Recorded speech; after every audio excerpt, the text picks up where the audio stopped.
Africa Media Live TV. Kindly subscribe to our YouTube channel to get updated on the trending gist, latest news all over the world. Like our page, subscribe, and share with friends. Thank you.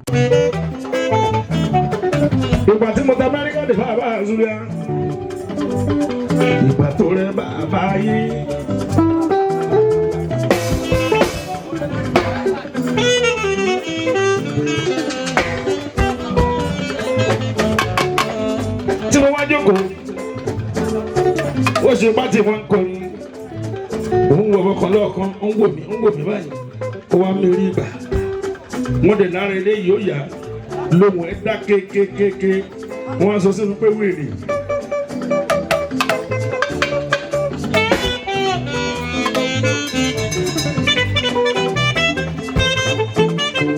Mo níjó ti bàbá gbogbo sọ pé bí nkú la máa kọrin.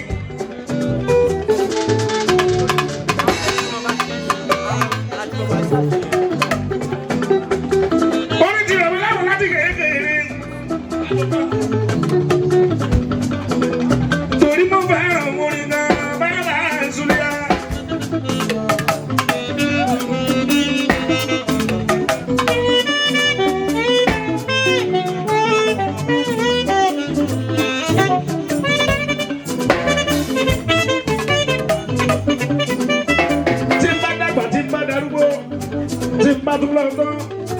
Gbogbo àwọn tó fẹ́ràn mi náà máa gbóhùn mi màá máa kọrin sí wọn létí.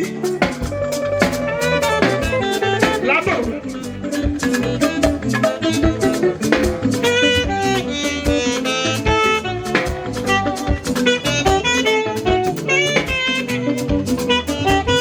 Ìwé kọlọ́lá fọ́tò mi wà bá Zulia. Oṣù pákó wàá gbé sí ni máa wo fọ́tò yẹn. Tó bá ti fẹ́ gbé orin ṣáà máa wo fọ́tò yẹn wàá máa gbé orin.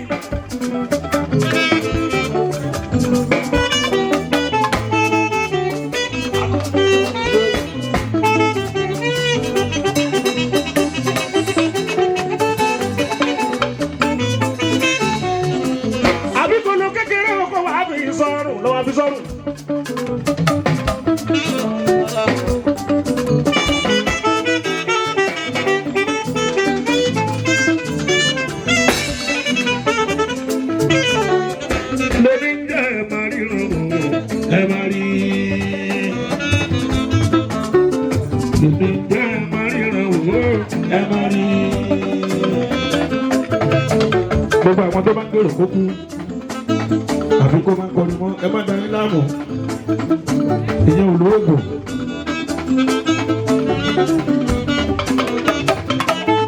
Ẹ lè rọgbọ́n ẹ̀dá ẹ má yọra yín lẹ́nu ẹ má máa wéèsì owó mọ́.